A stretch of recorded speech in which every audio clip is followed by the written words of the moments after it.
नमस्कार दोस्तों, स्वागत है आप सभी का हमारे यूट्यूब चैनल देव जी के ट्रिक में। तो दोस्तों हम लोग यहाँ पर सामान्य हिंदी का टेस्ट लगाएंगे। काफ़ी महत्वपूर्ण आपके क्वेश्चन है। आप लोग कमेंट करके बताना कि पिछले वीडियो की अपेक्षा आपके नंबर बढ़े हैं या नहीं बढ़े हैं, ठीक है।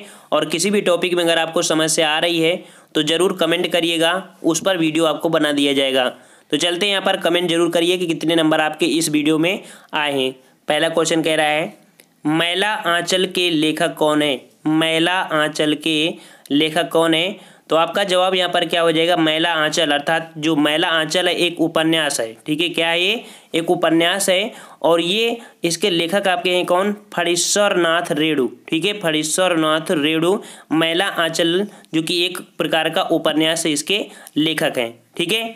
चलिए नेक्स्ट क्वेश्चन आपसे कह रहा है, शासन की ओर से किसी व्यक्ति को, शासन की ओर से किसी व्यक्ति को या एक विभाग से दूसरे विभाग को भेजे गए पत्र को कहा जाता है। तो ऐसे जो पत्र होते हैं उनको पत्र क्या बोलते हैं? उन्हें सरकारी पत्र कहते हैं। उन्हें क्या बोलते हैं? सरकारी पत्र। अर्थात यहाँ पर बी नंबर आपका सही हो जाएगा, सरकारी पत्र, ठीक है। नेक्स्ट क्वेश्चन आपसे कह रहा है, निम्नलिखित में से अशुद्ध वर्तनी का चयन कीजिए। अशुद्ध वर्तनी का चयन करना है तो यहाँ पर देख लिए कि जो आपका अशुद्ध है वो आपका अशुद्ध कौन हो जाएगा। तो अशुद्ध आपका यहाँ पर स्मृति है। कौन सा है? स्मृति, अर्थात ये वाला आपका गलत है। तो स्मृति कैसे लिखते हैं? स्मृति लिखते हैं हम लोग ऐसे, ठीक है। ये वाला लिखते हैं, ठीक है। स्मृति इस प्रकार से आपका लिखा जाता है, ठीक है।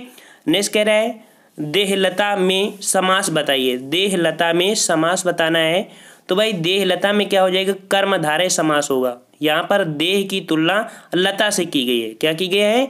यहाँ पर देह की तुलना लता से की गई है, अर्थात देह जो दिया है आपका उपमेय है, लता आपका उपमान है। इस प्रकार से जहाँ पर तुलना शब्द होती है हमेशा आपका कर्मधारय समास होता है।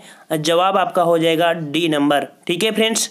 अगर आपको वीडियो अच्छा लगे तो प्लीज़ सपोर्ट करिएगा, वीडियो को लाइक भी करिए।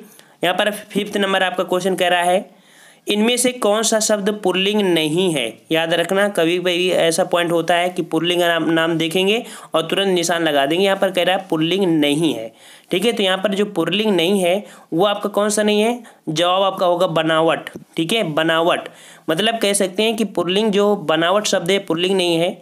क्रिया में प्रत्यय छोड़कर भाववाचक संज्ञा बने शब्द ही प्रायः स्त्रीलिंग में होते हैं। तो यहाँ पर देख लीजिए, जो आपका ए है बनावट, बनावट, बनावट कैसी है, बनावट कैसा है, ऐसे बनावट कैसी है, ऐसे वर्ड बोला जाता है। तो आपका हो जाएगा ए नंबर। नेक्स्ट कह रहा है, निम्नलिखित में से वाक्य के शुद्ध रूप का चयन कीजिए। तो यहाँ पर देखिए शुद्ध रूप आपका क्या हो जाएगा। तो यहाँ पर दो आपका दिख रहा है, उसने अनुत्तीर्ण होने की आशंका है, उसे अनुत्तीर्ण होने की आशंका है। यहाँ पर आपका हो जाएगा डी नंबर, उसे अनुत्तीर्ण होने की आशंका है। यहाँ पर कह रहे हैं संशय है, संशय तो नहीं होता, उसे अनुत्तीर्ण होने का शक है, ये भी वर्ड नहीं यूज करते हैं, हमेशा आशंका वर्ड यूज करते हैं, ठीक है। आशंका वर्ड यूज करते हैं। नेक्स्ट कह रहा है, बड़े बड़े मोती से आंसू जयमाला पहनाते थे। यहाँ पर आपसे कह रहा है अलंकार कौन सा हो जाएगा? अलंकार। तो देखिए अलंकार आपका यहाँ पर क्या हो जाएगा? तो यहाँ पर आपका जवाब हो जाएगा ए नंबर, अर्थात यहाँ पर हो जाएगा उपमा अलंकार, ठीक है। उपमा अलंकार कैसे होगा इसको समझिए। जहाँ पर देख रहे हैं आंसू, आंसू क्या है आपका? उपमेय है। उपमेय मतलब आंसू की समानता आपकी हो रही है मोती से, मतलब कि उपमान जो है आपका मोती है। तो आंसू और मोती की आपकी बिल्कुल समानता कर दी गई यहाँ पर, ठीक है। इस कारण से आपका यहाँ पर हो जाएगा जवाब ए नंबर, उपमा अलंकार, ठीक है। उपमा अलंकार। नेक्स्ट क्वेश्चन आपसे कह रहा है, दिए गए वाक्य में एक शब्द रेखांकित है, उस शब्द में प्रयुक्त उपसर्ग किस कोटि का है? तो यहाँ पर जो उपसर्ग दिया है उप प्रधानाचार्य जिम्मेदार व्यक्ति, मतलब आपको ये हाईलाइट वाला जो दिया है इसी पर आपका पूछना है। पूछ रहा है कि उप प्रधानाचार्य जो दिया है इसमें किस प्रकार का उपसर्ग आपका प्रयोग हुआ है। तो ये जो उपसर्ग आपका है तो ये उपसर्ग हो जाएगा तत्सम, ठीक है। क्या हो जाएगा? तत्सम उपसर्ग का प्रयोग हुआ है उप प्रधानाचार्य। यहाँ पर आपका हो जाएगा जो ए नंबर है तत्सम उपसर्ग, ठीक है।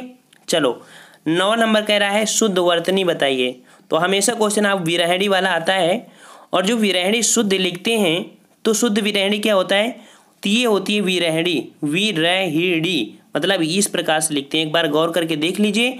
ताकि बार बार आपका कन्फ्यूजन ना हो, और जो चीज़ आपको कन्फ्यूज करे उसको जल्दी से कॉपी में नोट कर लिया करो, ठीक है, ताकि बार बार दिक्कत नहीं की। अगर मतलब हम जैसे पढ़ाते हैं और कोई भी शब्द आपको मिल गया और हमेशा कन्फ्यूज करता है, उसे तुरंत नोट कर लिया करिए, कहीं ना कहीं नोट कर लिया करिए, ताकि कन्फ्यूजन आपका खत्म हो जाएगा। अगर लिख लोगे तो 100% कन्फ्यूजन आपका दूर हो जाएगा। नेक्स्ट क्वेश्चन कह रहा है प्रश्न संख्या 10 और 11 निम्नलिखित वाक्यों में रिक्त स्थान की पूर्ति के लिए 4 विकल्प दिए गए हैं, इनमें सही विकल्प चुनिए। तो चलते हैं विकल्प भरते हैं। यहाँ पर कह रहा है 25 वर्ष पूरे करने के उपलक्ष्य में कल हमारा विद्यालय मनाएगा। तो भाई क्या मनाएगा? तो यहाँ पर देखो स्वर्ण जयंती भी है, रजत जयंती है, कांस्य जयंती है, हीरक जयंती है। तो ये क्यों लगाया जाएगा, इसके अकॉर्डिंग भरा जाएगा, ठीक है। 25 वर्ष, जो 25 वर्ष के लिए प्रयोग करते हैं उसे यहाँ पर बोलते हैं रजत जयंती। यहीं पर अगर बात करते हैं कि 50 वर्ष की बात करता तो स्वर्ण जयंती मना लेते हैं, ठीक है। 50 वर्ष के लिए क्या बोलते हैं, स्वर्ण बोलते हैं। तो इसके लिए हिसाब में कौन हो जाएगा, बी नंबर आपका हो जाएगा रजत जयंती, ठीक है। नेक्स्ट कह रहा है संसद के दोनों भवनों में इस विवाद ने शीघ्र ही एक अप्रत्याशित, क्या हो जाएगा, अप्रत्याशित, मतलब आपका बी नंबर अप्रत्याशित रूप ले लिया है, ठीक है। चलिए नेक्स्ट क्वेश्चन आपका दिया है कि निम्नलिखित 6 वाक्यों में से प्रथम व अंतिम आपके निश्चित है, अर्थात जो आपका ये वर्ड दिया है पहला और आपका ये अंतिम दिया है, ये अपनी ही जगह में रहेंगे। परिवर्तन आपके यहाँ पर होने हैं, या ला वा में आपका परिवर्तन होना है। तो देखिए यहाँ पर आपका जो परिवर्तन होगा, तो परिवर्तन क्या होगा, इसको थोड़ा सा ऐसे कर लेते हैं ताकि हम लोग इसे बोल पाएँ। चलो यहाँ पर आपका जो बोला जाएगा वो आपका होगा बुद्धिमान व्यक्ति समय पूरा करने के लिए बातें नहीं करते, बल्कि वे समय की बचत के लिए बातें करते हैं। ये आपका हो जाएगा, अर्थात बी नंबर आपका हो जाएगा यहाँ पर या रा ला वा, ये आपका क्रम आपका है, ठीक है। चलिए नेक्स्ट क्वेश्चन आपसे कह रहा है चंद्रकांता उपन्यास के लेखक, हमने कल ही बताया था कि चंद्रकांता उपन्यास के लेखक कौन है।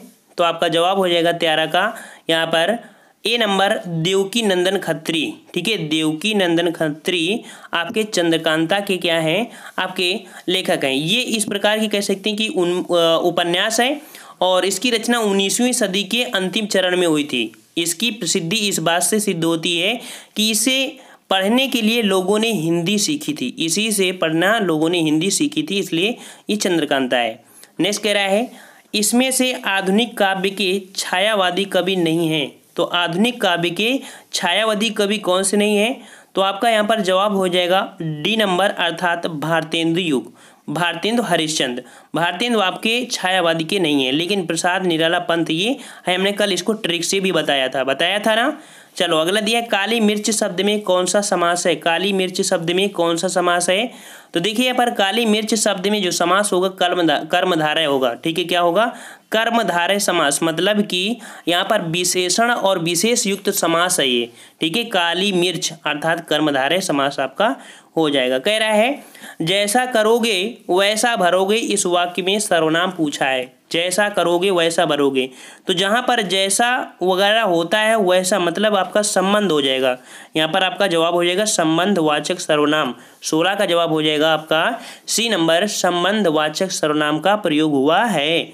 नेक्स्ट कह रहा है कि मुहावरा किसे कहते हैं, सही विकल्प बताइए। तो मुहावरा किसे कहते हैं, तो मुहावरा किसे कहते हैं, मुहावरा ऐसे शब्द या शब्दांश को जो सामान्य से अलग किसी विशेष अर्थ का बोध कराए उसे मुहावरा कहते हैं। सी नंबर आपका यहाँ पर जवाब सही हो जाएगा। नेक्स्ट क्वेश्चन आपसे कह रहा है सवर्ण है, तो भाई सवर्ण कैसा है, तो सवर्ण आपका तालव्य है, ठीक है। क्या है, तालव्य, मतलब इसके उच्चारण में जीवा और वायु तलु से हल्की सी रगड़ खाकर बाहर निकलती है, इसलिए तालव्य हो जाएगा यहाँ पर, ठीक है। नेक्स्ट क्वेश्चन आपसे कह रहा है यहाँ पर कि जिस अंश में त्रुटि हो उसे ABC से इंगित करिए, नहीं है तो आपको डी यहाँ पर लगाना है, ठीक है। तो यहाँ पर देखिए 19 वाले में, तो 19 वाले में आपका जो डिफरेंस है तो वहाँ पर देखते हैं। कह रहा है कि यह एक पुरानी सामाजिक मान्यता और मानसिकता है कि नारी अपने पैरों पर खड़ी होकर स्वावलंबी बनने में अक्षम है। तो यहाँ पर देखो थोड़ा सा परिवर्तन जो आपका है सी नंबर में है, सी नंबर में मतलब अपने पैरों पर खड़ी होकर स्वावलंबी बनने में अक्षम है, यहाँ पर त्रुटि है। सही क्या हो जाएगा, सुनिए। यह एक पुरानी सामाजिक मान्यता और मानसिकता है कि नारी स्वावलंबी बनने में अक्षम है, ये आपका वर्ड होना चाहिए। इसके हिसाब से जो गलत होगा आपका यहाँ पर सी नंबर आपका हो जाएगा, ठीक है, सी नंबर। चलिए यहाँ पर नेक्स्ट क्वेश्चन आपसे है कि दिए गए युग में सही अर्थभेद का चयन करना है। यहाँ पर कह रहा है मणि और मणि, दोनों में इसका अंतर क्या होता है, मणि का और मणि का।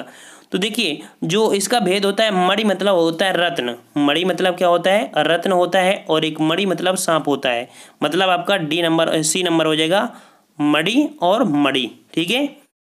नेक्स्ट क्वेश्चन आपसे कह रहा है अशुद्ध वाक्य का चयन कीजिए। अशुद्ध वाक्य का चयन करना है तो यहाँ पर अशुद्ध वाक्य क्या हो जाएगा, तो बी नंबर आपका है। देखो हाथी मोटी है, ये तो बिल्कुल अशुद्ध है ना, इसमें लिंग में अशुद्धि दी गई है, हाथी मोटा है, ये आपका शुद्ध होता है, ठीक है। जवाब आपका यहाँ पर जो हो जाएगा अशुद्ध, हाँ बी नंबर आपका, हाथी मोटी है, ये नहीं होता आपका, ठीक है, बी नंबर। नेक्स्ट कह रहा है मुंह से निकली बात गुप्त नहीं रहती, वाक्यांश में अर्थ के लिए उपयुक्त लोकोक्ति है। तो मुंह से निकली बात गुप्त नहीं रहती मतलब कि कह सकते हैं ओंठों निकली कोठों चढ़ी है, मतलब कि सी नंबर आपका हो जाएगा यहाँ पर, ओंठों निकली कोठों चढ़ी है। नेक्स्ट कह रहा है निजवाचक सर्वनाम का उदाहरण किस विकल्प में है। निजवाचक, तो निजवाचक यहाँ पर क्या हो जाएगा, वह अपना काम स्वयं करता है। तो स्वयं जो शब्द दिया है वह आपका निजवाचक, अर्थात यहाँ पर 24 का जवाब हो जाएगा सी नंबर, स्वयं। मतलब कि कह सकते हैं इसी को वर्ड यूज करें, वह अपना काम स्वयं करता है, मतलब कि निज में प्रयोग हुआ ना, इस कारण से आपका जवाब हो जाएगा सी नंबर। नेक्स्ट कह रहा है अलबत्ता। अलबत्ता शब्द में कौन सा उपसर्ग है, अलबत्ता। अलबत्ता में विदेशी उपसर्ग जो कि कह सकते हैं अल मतलब होता है अरबी, जिसका अर्थ होता है निश्चित, ठीक है, निश्चित। मतलब कि अलबत्ता में आपका कौन हो जाएगा, 25 का जवाब हो जाएगा आपका डी नंबर अल, ठीक है, अलबत्ता। मतलब ये आपका कैसा शब्द है, तो हमने आपको बताया कि ये जो शब्द आपका है अल आपका अरबी शब्द है, ठीक है। चलो नेक्स्ट कह रहा है दुर, मतलब कि दुर उपसर्ग किस शब्द समूह में है। तो दुर देखिए किस किस में आपका मिल रहा है, तो दुर आपका मिलेगा दुरावास में और मिलेगा दुर्दशा में। मतलब कि जैसे कि दुरावस्था है, दुरावस्था, ये नंबर आपको दिख रहा है, ठीक है, दुरावस्था। तो दुरावस्था में यहाँ पर देखो, दुरावस्था मतलब दुर्धन अवस्था, और दूसरा है दुर्दशा मतलब कि दुर्धन दशा, ठीक है। चलो नेक्स्ट क्वेश्चन कह रहा है विलोम शब्द लिखिए। विलोम शब्द, तो विलोम शब्द कह रहा है कि आपका जो कठिनाई का विलोम शब्द तो हो जाएगा आपका, कठिनाई का विलोम शब्द होता है सरलता, ठीक है, सरलता। तो यहाँ पर आपका जवाब हो जाएगा बी नंबर। यहीं पर अगर बात करें कि कठिनाई भाववाचक संज्ञा है, कठिनाई कैसी है, भाववाचक संज्ञा है आपकी कठिनाई, ठीक है, इसलिए इसका विलोम भी भाववाचक संज्ञा में ही होगा, मतलब सरलता होगा। समझ गए ना। चलिए नेक्स्ट क्वेश्चन आपसे कह रहा है 29 नंबर, लोकोक्ति में संधि। लोकोक्ति में कौन सी संधि हो जाएगी, तो आपकी लोकोक्ति में संधि हो जाएगी मतलब कि लोक धन उक्ति, और लोक धन उक्ति मतलब छोटा प्लस आपका छोटा ऊ बराबर आपका हो जाएगा ओ, शब्द में गुण संधि हो जाएगी। गुण संधि मतलब कि बी नंबर आपका हो जाएगा लोकोक्ति, ठीक है। लोकोक्ति के तोड़ेंगे क्या बनेगी आपकी, लोक धन उक्ति, ठीक है। अगला कह रहा है कौन सा स्त्रीलिंग है, कौन सा स्त्रीलिंग है, तो स्त्रीलिंग आपका क्या हो जाएगा बी नंबर। बी नंबर आपका दिया है सूचना शब्द स्त्रीलिंग है, ठीक है, सूचना शब्द आपका स्त्रीलिंग है। मित्र उपहार एवं अध्याय आपका पुल्लिंग शब्द है, ठीक है। चलिए 31 नंबर आते हैं, मिलावट में प्रत्यय बताइए। मिलावट में प्रत्यय, प्रत्यय मतलब पीछे का वर्ड। हिंदी में प्रत्यय आपके अगर बात करें डी नंबर वाट, आवट, आवट मतलब कि मिलावट, मिलावट में आवट, मतलब आपका जवाब हो जाएगा यहाँ पर डी नंबर आवट, ठीक है, आवट। आवट प्रत्यय द्वारा भाववाचक संज्ञा बनती है, ठीक है, याद रखना, आवट प्रत्यय से भाववाचक संज्ञा आपकी बनती है, ये भी याद रखना। कुछ कुछ बातें होती हैं जो हम बता देते हैं, इसको भी ध्यान रखना। 32 नंबर से कह रहा है वादी बादी युग्म के सही अर्थ बताइए। अर्थात वादी का मतलब क्या होता है, बादी का मतलब क्या होता है, तो इसका मतलब होता है वक्ता, वक्ता मतलब कि मुद्दई, और अजीवर्ण, अजीवर्ण, ठीक है, अजीवर्ण। तो अजीवर्ण मतलब यहाँ पर जवाब हो जाएगा आपका सही सी नंबर। सी नंबर आपका वक्ता और अजीर्ण, ठीक है, अजीर्ण हो जाएगा। अजीर्ण मतलब होता है वायु विकार, ठीक है, अजीर्ण मतलब होता है वायु विकार, और वक्ता मतलब होता है आपका मुद्दई, ठीक है। नेक्स्ट कह रहा है आपसे सर्प, मेघ, हिरण किस शब्द की अनेकार्थी हैं। तो जो सर्प है, मेघ है, हिरण है, किस शब्द के अनेकार्थी हैं। तो ये अनेकार्थी आपके जो हो जाएंगे आपका सारंग। सारंग क्या आपके हैं, ठीक है। सारंग मतलब आपका यहाँ पर जवाब हो जाएगा ए नंबर। सारंग के अनेकार्थी सर्प, मेघ और हिरण होता है। नेक्स्ट कह रहा है अधरों पर अली मरड़ाते, केसों पर मुग्ध पपीहा में कौन अलंकार है। अधरों पर अली मरड़ाते, केसों पर मुग्ध पपीहा, ठीक है। तो कौन सा अलंकार है, ठीक है। तो यहाँ पर आपका जो अलंकार हो जाएगा, तो यहाँ पर भ्रांतिमान अलंकार क्या हो जाएगा, भ्रांतिमान अलंकार, अर्थात बी नंबर आपका हो जाएगा अधरों पर, ठीक है। अधरों पर अलिमरड़ाते, केसों पर मुग्ध पपीहा। तो ऐसा तो है नहीं भाई, ऐसा तो नहीं हुआ, भ्रम करने वाला है कि ऐसा तो नहीं, केसों मतलब बालों पर मुग्ध हो पपीहा, ऐसा कभी नहीं होता है। नेक्स्ट कह रहा है मुझसे उठा नहीं गया। हमने बताया था जहाँ पर नेगेटिव सेंस प्रदर्शित करता है वहाँ पर वाच्य कौन होता है, भाववाच्य। मतलब आपका सही जवाब हो जाएगा आपका सी नंबर। फ्रेंड्स, अगर आपको वीडियो अच्छा लगा है तो प्लीज़ लाइक ज़रूर करिएगा, ठीक है। आप लोग सपोर्ट जरूर करिए, सपोर्ट करेंगे तो हमको भी अच्छा लगेगा। आपके लिए एक वीडियो जरूर बनाते हैं, यहाँ पर हिंदी का रोज बनाते हैं। यहाँ पर कह रहे मुमुच, मुमुच का प्रयोग किस अर्थ में होता है। तो मुमुच का जो प्रयोग होता है वो किसके लिए होता है, तो डी नंबर होगा, मोक्ष के लिए होता है। क्या होता है, मोक्ष का इच्छुक के लिए होता है। मोक्ष का इच्छुक मतलब के जवाब हो जाएगा मोक्ष का इच्छुक। जवाब आपका 41 का दिख गया होगा आपका यहाँ पर डी नंबर, मोक्ष का इच्छुक, मुमुच, ठीक है। नेक्स्ट कह रहा है शिव की आराधना करने वाले को क्या कहते हैं। निम्नलिखित में देखिए सही विकल्प, जो शिव की आराधना करते हैं उनको बोलते हैं हम लोग शैव। शैव मतलब कहते हैं शैव, ठीक है, बोलते हैं शैव। मतलब कि जवाब आपका यहाँ पर हो जाएगा 42 का, यहाँ पर आपका कौन सा, डी नंबर, शैव बोलते हैं, ठीक है।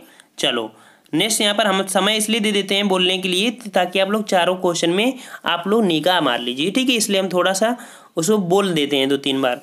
कह रहा है यहाँ पर कि निम्नलिखित में कौन सा विकल्प विलोम नहीं है। तो विलोम आपका नहीं है तो कौन, तो उत्सर्ग का निष्कर्ष कि विलोम युग्म नहीं है, ठीक है। उत्कर्ष का निष्कर्ष नहीं होता, मतलब आपका सी नंबर आपका हो जाएगा उत्कर्ष निष्कर्ष, ये नहीं होता, ठीक है। अगला है कैंची किस भाषा का शब्द है। कैंची किस भाषा का शब्द है, तो कैंची कैसी भाषा है भाई, ये तुर्की भाषा है। मतलब कि आपका डी नंबर हो जाएगा, कैंची आपका तुर्की भाषा है। नेक्स्ट कह रहा है मोह शब्द में कौन सा विशेषण है। मोह, मोह शब्द में, तो मोह शब्द में गुणवाचक विशेषण होगा, मतलब आपका सी नंबर होगा गुणवाचक विशेषण। निर्झर शब्द का पर्याय है, निर्झर शब्द का, तो निर्झर शब्द का पर्याय हो जाएगा आपका प्रपात। प्रपात मतलब झरना, प्रपात मतलब कि झरना, ठीक है। अगला है 47 नंबर, निम्नलिखित पंक्ति में अलंकार पहचानिए।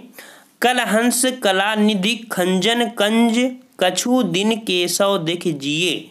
मतलब कि यहाँ पर कह रहा है कि दी गई पंक्ति में का वर्ण की आवृत्ति होने के कारण अनुप्रास अलंकार हो जाएगा, ठीक है। का शब्द आपका है का, खा, ठीक है। तो आपका हो जाएगा अनुप्रास अलंकार, अर्थात यहाँ पर सी सही जवाब आपका हो जाएगा। ये पंक्ति आपकी तुलसी द्वारा रचित की गई है, याद रखना। और अनुप्रास अलंकार तुलसीदास का प्रिय अलंकार है, ये भी याद रखना। अनुप्रास अलंकार तुलसीदास का प्रिय अलंकार है। आपसे क्वेश्चन पूछ भी सकता है कभी, ऐसा नहीं है। अगला कह रहा है ऐसा व्यक्ति जिसके आने का दिन और समय पहले से निश्चित नहीं होता है तो क्या कहते हैं, ऐसे बोलते हैं अतिथि। सी नंबर आपका होगा अतिथि, ठीक है। फ्रेंड्स वीडियो जरूर लाइक करिए। यहाँ पर कह रहा है उर्मी, उर्मी और वीची, ठीक है। उर्मी और वीची पर्यायवाची हैं, तो किसकी पर्यायवाची हैं, तो 49 का जवाब हो जाएगा आपका उर्मी। उर्मी और वीची होती है लहर की पर्यायवाची, किसकी, लहर की पर्यायवाची होती है, बी नंबर आपकी सही। और लास्ट और 50 नंबर कह रहा है निम्नलिखित में से तत्सम शब्द चुनिए। तत्सम शब्द, भाई तत्सम शब्द क्या हो जाएगा, तो यहाँ पर आपका जो तत्सम शब्द है वो हो जाएगा आपका चतुष्पद। चतुष्पद मतलब आपका जवाब हो जाएगा सी नंबर, ये आपका तत्सम शब्द है चतुष्पद। ये रहे आपके क्वेश्चन, और आपको कमेंट करके बताना है, जो कि आपका अगला वीडियो होगा वहाँ पर आपको बताना है जो शत्रु की हत्या करता है, जो शत्रु की हत्या करता है उसको क्या कहते हैं। जो शत्रु की हत्या करता है उसको क्या कहते हैं। ऑप्शन है शत्रुघ्न, नश्वर, जन्मांध, निर्दय। फिर सुनिए, जो शत्रु की हत्या करता है उसे क्या कहते हैं, शत्रुघ्न, नश्वर, जन्मांध निर्दय, आपको कमेंट करके बताना है। साथ में अगर आपने अभी तक हमारे चैनल को सब्सक्राइब नहीं किया है तो सब्सक्राइब करो और आप प्लीज़ वीडियो को लाइक कर दीजिए, ठीक है, लाइक ज़रूर कर दीजिए, सपोर्ट करिए, हम लोग आपका सपोर्ट कर रहे हैं देखिए, और आपके लिए इतने वीडियो बना रहे हैं, मेहनत कर रहे हैं, आप लोग भी सपोर्ट करिए। और चैनल को सब्सक्राइब करने के बाद घंटा वाला बटन जरूर दबाइएगा, तभी आपके पास नोटिफिकेशन आ पाएगा, ठीक है फ्रेंड्स। तो हम लोग मिलते हैं नेक्स्ट वीडियो में। अगर आपको अच्छा लगा है तो लाइक करिए, शेयर करिए, सपोर्ट करिए। हम लोग मिलते हैं नए वीडियो में, तब तक के लिए धन्यवाद। जय हिंद, जय भारत।